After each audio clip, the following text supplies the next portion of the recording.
Gemstones come from all corners of the globe, but perhaps the most storied gem is the diamond, and its most famous source is South Africa. For generations, men in southern Africa have gone deep into the earth to bring the rough stones out. It was backbreaking and dangerous work, but recently, technology has helped. George Olofse worked in the mines for nearly half a century. He's retired now. I've noticed quite a huge increase in technology, the mines, the way we have started. If you take this mine, for instance, the pipe that you see here, we had over 12,000 people that worked here, but that was hard work, that was pick and shovel work, and nowadays we do it with machines. This is competent kimberlite, this is hard kimberlite. Diamonds were formed millions of years ago from carbon under extreme heat and pressure, more than 100 kilometers beneath the Earth's surface. They're found in volcanic pipes called kimberlite, named after Kimberley, a place in South Africa where diamonds were discovered in the 19th century. That discovery set off a diamond rush and frantic digging, leaving a hole, the Big Hole as it's known.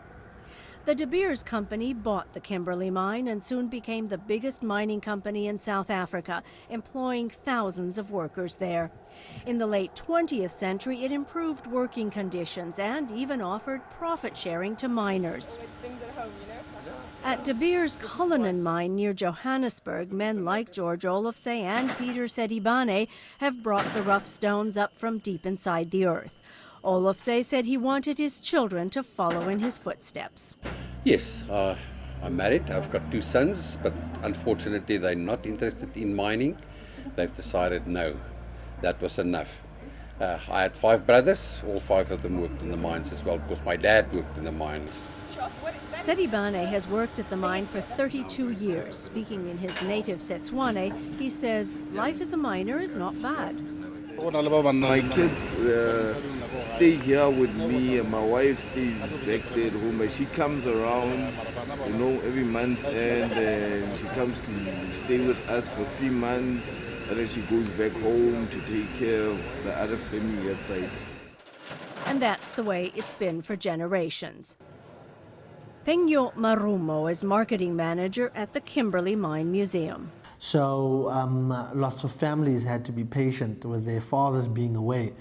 And so if anybody's out there to look and find out where their great-grandfathers and great-grandparents were in the diamond era time, they can come here and remember what their parents and their great-grandparents did for their future. And not just in South Africa. Gems are mined all over the world, either from deep in the ground, from riverbeds offshore, and in open gravel pits. South Africa has been surpassed by Botswana as Africa's largest diamond producer.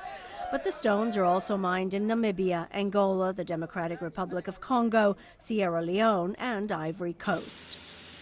Russia in 2007 produced the most diamonds, industry sources say, and mines like these in Canada pushed that country up to the number 3 producer in the world. Men dominate the industry. But women are beginning to make their mark. Well, for me, I've always loved crystals. I'm very huge into the crystal. I've got a crystal collection of note. And from that, I thought, well, I love them so much. And I'll do the diamonds. And you wash the diamond. Janine Chavot is a diamond trader. Once the stones have been cleaned and sorted, they move on. De Beers still controls about half of the world's diamond production. Most of their rough stones are sent to London's headquarters to be sold to a few select clients. But independent buyers like Chavot in Johannesburg are also part of the process. Since millions of dollars are at stake, trading can be risky. Often you'll get there and they'll show you the diamonds. You're okay, this is so many million. You come back the next day and then it's gloss and you bring in the money. Once the trader is satisfied that the diamonds are real, the deal is made and the diamonds move on. I've got a couple of contacts in the States and in India, some in Australia as well. So, when I move them, that's where I move them. There's also local guys in South Africa that do buy as well. So you slide them onto there. Now we're going to be weighing them.